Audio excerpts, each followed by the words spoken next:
Day one of free agency is in the books, and the Chicago Bears came out of day one with one free agent signing a running back at that. We're going to take a look at some of the other players that the Bears could pivot towards to look at after it was reported that they did have an offer on the table with Gabe Davis. We'll break that down a little bit, and we'll also look at some of the players that left the Chicago Bears last season and how they fared on their new teams. All that plus more right after this.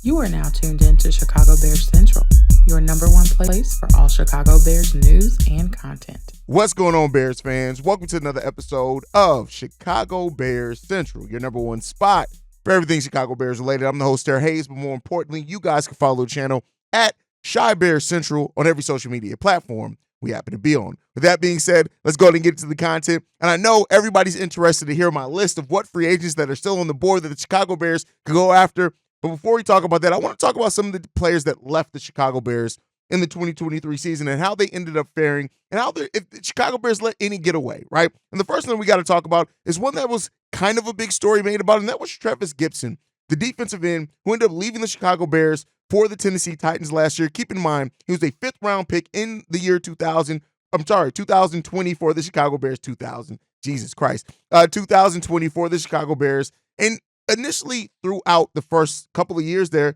he looked like he was kind of going to be a steal for the Chicago Bears.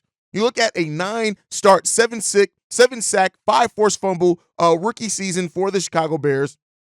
A quiet rookie season. He had that in 2021. And then in 2022, he took a bit of a step back there, right? And people thought with the signing of Yannick Ngakoue, things like that maybe he can take a step up. The Bears ended up releasing him. In 2022, he only had 3 sacks, didn't force a single fumble. And then so he ended up leaving the Chicago Bears. He went to the Tennessee Titans, signing a 1-year, $1.2 million deal with the Titans. And he only appeared in 8 games, had no starts, put up 1 sack, 1 forced fumble, 6 tackles totally, and he was a healthy scratch for 9 games. And yes, the Tennessee Titans edge group was extremely deep, which plays a part into that. But Trevis Gipson has kind of all been forgotten about in a lot of ways and not really mentioned by a lot of people either. Then you look at somebody that we were all kind of ready to separate from, and that's Sam Mustipher, who signed a 1-year deal with the Baltimore Ravens for a little over $1 million, and he was there to be a backup. He played in 9 games last year, had 2 starts for the Ravens, played all but 3 snaps at center for the Baltimore Ravens last year. And at this point now, where people were talking about, you remember, I can't remember who, it was a former Bear that talked very glowingly about Sam Mustipher, but it just, at this point, Sam Mustipher seems like he's going to be a depth piece, which is fine. But again, it was time for him to go from the Chicago Bears. I don't think the Bears regret signing that, letting him go at all. And then Riley Reiff, who ended up signing with the New England Patriots on a 1-year deal. He was on injury reserve for the most part of that season. He was activated on October 7th, put right back on IR basically, and then ended up his season there. He only appeared in 1 game for the New England Patriots. Now, why do I say that, right? Because yesterday, for example, you got Justin Jones getting a deal that I don't think anybody expected Justin Jones. Like, don't get me wrong, looks much better after the Montez Sweat acquisition. He signs a 3-year, $30 million deal with $19.75 million guaranteed with the Arizona Cardinals. Hey, listen, I know he's going to listen. It's interesting to see. I think Justin Jones is going to perform well with the solid defensive line. I do think that, I wasn't hopeful that the Bears could bring him back. I think especially with the young players that we have in the wing, I think all that writing was on the wall for Justin Jones.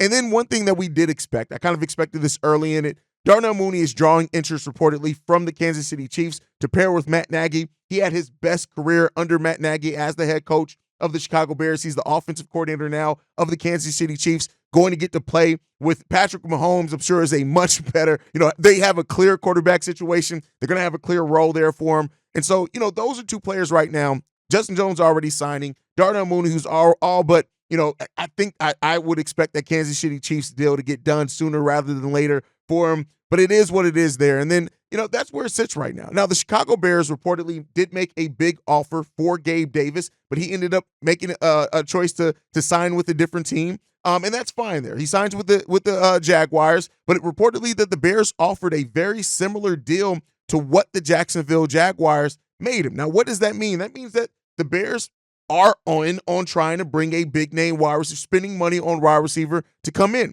There are some options that the Bears absolutely could pivot to now that they're in the wide receiver market. We now know that with the competitive offer made to Gabe Davis, we understand now that they are in that wide receiver market. So, of course, you have Calvin Ridley out there. You have Marquise Brown, Curtis Samuel, who I've mentioned before. and that could all, maybe fit similar roles that the Chicago Bears could look at. So these are all players to keep a look at on in day two of free agency that the Chicago Bears could go out and target, because now we know they are in the wide receiver market, which I think most people expected. Now, outside of that, which Calvin Ridley I think could be a really good get for the Chicago Bears as well. I know some people have some problems with him, a la C-Dub. Shout out to C-Dub, who's not on this episode. I'm sure we'll be doing either a nightly or a breaking news episode. We get C-Dub on the show. But Calvin Ridley, I think, is somebody that could fit the Chicago Bears. 29 years old, so a little bit older there, but 6'1", 190 pounds. If you go after him, it doesn't preclude you from bringing in another wide receiver with that number 9 pick, but it seems like the Bears are in that market to bring in a veteran wide receiver to help add to this team. Calvin Ridley would definitely fit that bill for the Chicago Bears. And then yesterday we also hear that the Bears are potentially in on Danielle Hunter. Now, this is somebody that I did not think the Chicago Bears would initially spend the money on, but with the reports that are going on, both from Courtney Cronin has said it, and no, those guys aren't always 100%, but where there's smoke, there's fire. And because Danielle Hunter reportedly is fielding offers from a lot of teams that, he didn't make a decision on day one of free agency, the Bears could very well be in those negotiations to try to bring Danielle Hunter to the Chicago Bears. That would solidify that defensive line wholeheartedly for the Chicago Bears. There will be no more questions around that. So, I love that. When you look at the way that the Bears have structured the contract, even with Swift, a little over $4 million in that first year, Jalen Johnson only $13 million in that first year. So it seems like the Bears are positioning their contracts to still make a big signing this year with a lot of complementary signings at other positions. So I would not be surprised now if the Bears do end up getting Danielle Hunter and make at least a big offer, big push to try to bring him in. They'd have to sell him on that pairing with Montez Sweat, which shouldn't be hard there, but also pair him overall on that defense and the continuity that they have there. The linebacking core is set, right?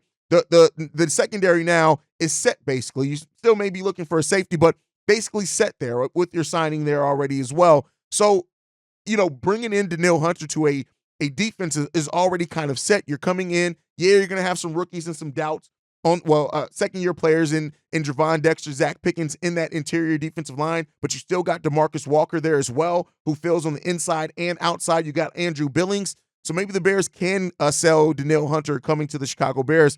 But if they do want to look at another defensive tackle that's more of a veteran to bring in while they still develop those young guys, DJ Reader is another guy that the Chicago Bears absolutely could bring into this team that could come in and definitely help this team.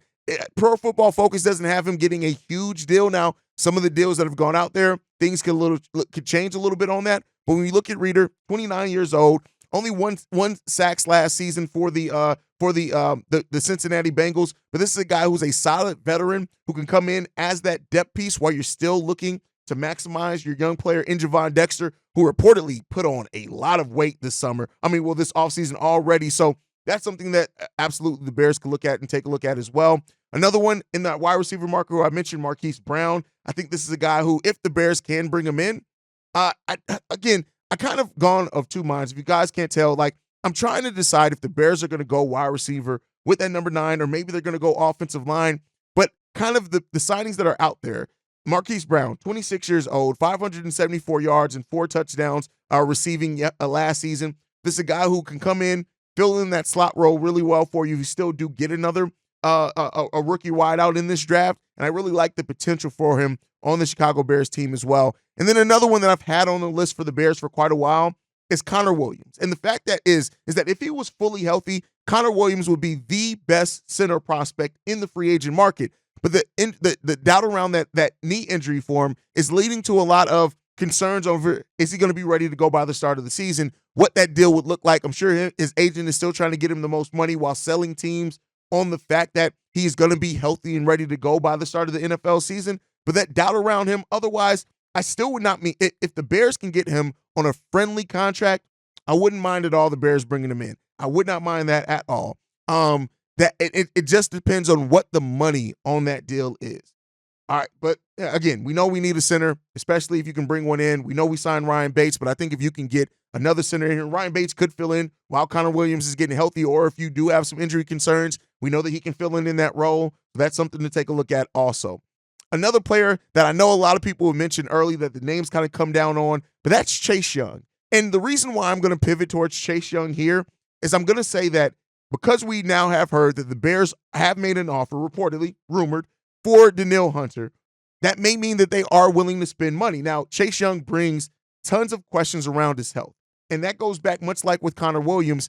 Are you going to be able to come together on a deal where you're safeguarding yourself, right, with whatever it is, and maybe incentives, maybe, some non-guarantees there on Chase Young because of the doubt around his ability to stay healthy. But I tell you what, if he can stay healthy, you already know he has that chemistry with Montez Sweat.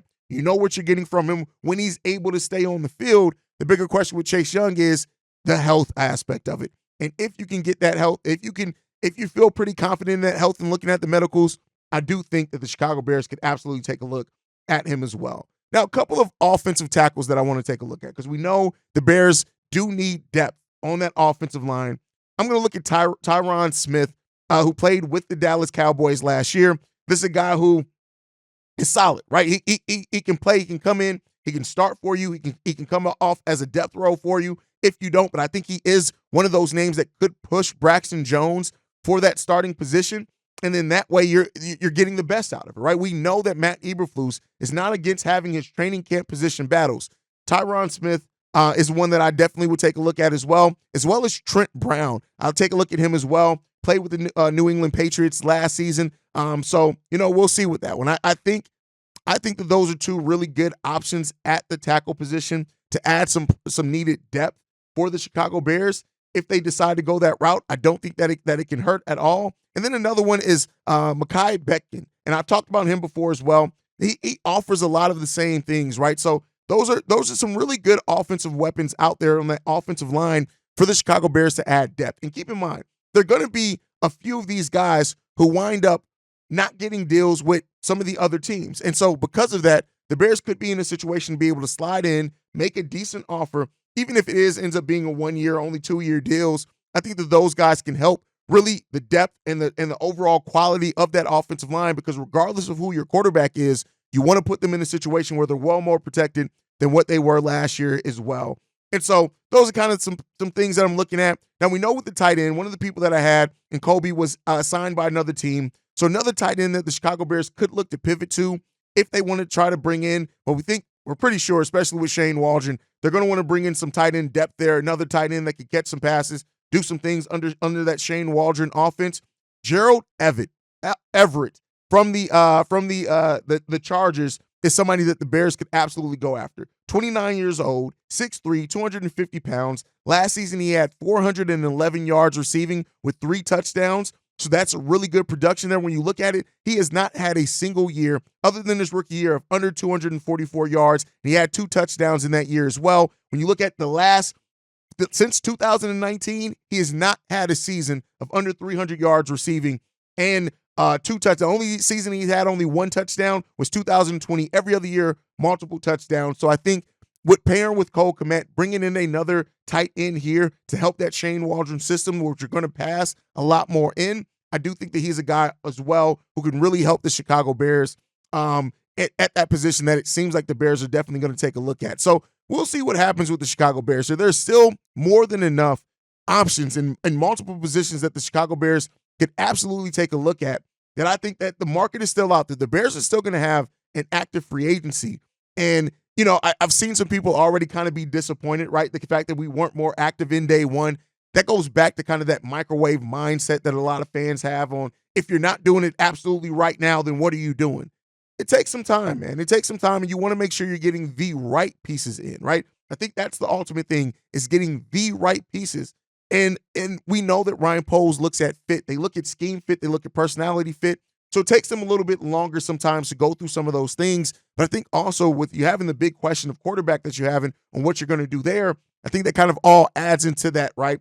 And so we'll continue to get more clarity over whatever the Chicago Bears are doing as free agency continues. But day 2, do not be surprised if we get a couple of signings. And then from what I'm hearing and kind of rumored, one of those signings could be a big one in Danielle Hunter. So we'll see if that ends up happening. Now, before we leave, one of the last questions that a lot of people are asking themselves about the Chicago Bears is what's going on with Justin Fields. Now, we went live late last night for a late night live stream. You're probably going to be getting those this whole first week of free agency. So Stay tuned in there. Hit the subscribe button, hit that notification bell if you want to be notified anytime we go live, because we're going to be bringing up kind of nightly episodes, breaking down what the Bears did, how it fits, what other things may be on the horizon. But everybody's now asking, especially after the report by Ian Rappaport, that the Bears have not officially ever shopped Justin Fields, which, of course, people who are on the bandwagon of trading the number one pick to get that haul are on the point of saying, well, yeah, that makes sense. Ryan Poles is playing everybody as we all expected. But here's the thing that I'm going to say, regardless of what side you sit on with the QB debate, Justin Fields, Caleb Williams, the fact that the takeaway from this is that right now, nobody knows what the Bears are doing. Now, that could be a negative. That could be a positive. Some people have tried to, and we even talked about, like, what does the Mac Jones trade mean for, like, the value of Justin Fields around the league? And here's what I'll say. I've seen some of you guys in the comment section saying things like, well, Justin Fields has no value. This is another proof why Justin Fields. What if Ryan Poles just doesn't want to trade? And that's the thing that we keep going back to, is that if we weren't in this situation with the number one overall pick, the Bears wouldn't be looking to move on from Justin Fields. So I think it's that part in it as well. Now, we've heard Ryan Poles say that they want to do right by Justin. A lot of those QB markets have went out and got their veteran quarterback now in free agency. And so that doesn't mean that something still can't happen in the draft. That still doesn't mean that a team that is lower in that first round or in the middle of the first round still can't take a look. Washington Commanders are still a team absolutely in the quarterback market. The Minnesota Vikings are another team in that quarterback market. So there are things that are still going on that could affect what happens if the Chicago Bears are looking to trade Justin Fields. But I think more people than not are starting to come around to the fact and the realization that it may be that the Bears just aren't looking to move on from Justin Fields. And how people respond to that will be interesting to see. We'll see. Once Atlanta decided to go with 34-year-old Kirk Cousins, who's going to put up some really good regular season numbers for them, but I don't think he's going to do anything in the playoffs for them. It's kind of started making people kind of second guess their previous notions on what could happen with Justin Fields and with the Chicago Bears. And that clarity is only going to come slowly, right? I think as the Bears make more free agent signings, as we see more moves made around the NFL, that picture can kind of start being painted a little bit more clearly. But at this point last season, for both for Justin and against Justin's crowd, for the people who think that the Bears are still going to and should draft Caleb Williams, last season by this time, the number one overall pick was moved. So with that said, those people still have that to hold on to of saying, hey, well, if they were going to move on from the number one overall pick, but they have not moved that yet. Just like the same people who could say, if they were going to move on from Justin Fields, why haven't they traded him yet? While other teams are filling their QB holes with veterans. So there's a lot of different ways and scenarios that you can look at this situation in, but I think ultimately what it comes down to is Ryan Poles is doing what Ryan Poles does best, and that is playing all angles. He is going to take a look at every possible angle, and first is improving the team through the free agency, getting the right people at the right positions that you're going to need to fill regardless of who's your quarterback. Let's be clear. Regardless, the things and the moves that the Bears are moving or rumored to make or players that they are rumored to be interested are moves that are good for the team regardless. The Gabe Davis offer is good for the team regardless. The Bayard signing is good for the team regardless. The Swift signing is good for the team regardless. These are moves that are good for the team regardless of what you're doing. But as we start getting closer to that and he starts filling more of those holes and taking a look and evaluating what we have, I think Ryan Poles is going to inch closer and closer to that decision. Do I think it could be made by the end of the week? Yeah, absolutely I do. I do think that it can be made by the end of the week. But I think at this point, where a lot of people were expecting it to be made by now, they're starting to realize that Ryan Poles is not in any rush to do this. And that may hurt it because, like people said, that could hurt the trade market for Justin Fields, a trade market that some people are questioning if it even was there, right? Or could it hurt? I don't really think waiting hurts with the number one overall pick. The number one overall pick is going to be the number one overall pick. You're going to get talent in a haul back whether you trade it whenever, right? You can wait till the day of the draft. So it just comes down to how Ryan Poles continues this evaluation. But I don't think the Bears are as far along in it as some outlets had you think just a couple of weeks ago. But that's my time for today, guys. Make sure you guys are following the show at Shy Bears Central. You can send us any feedback, questions, comments, concerns, ChicagoBearsCentral@gmail.com. And then lastly, if you want to leave a text message and our voicemail, the number to do so, 773-242-9336. We are the number one spot for everything Chicago Bears related, thanks to you guys. And like I like to end every episode on, Chi-Town up, but bear down. Love you guys. Peace, y'all. This has been a presentation of the Break Media.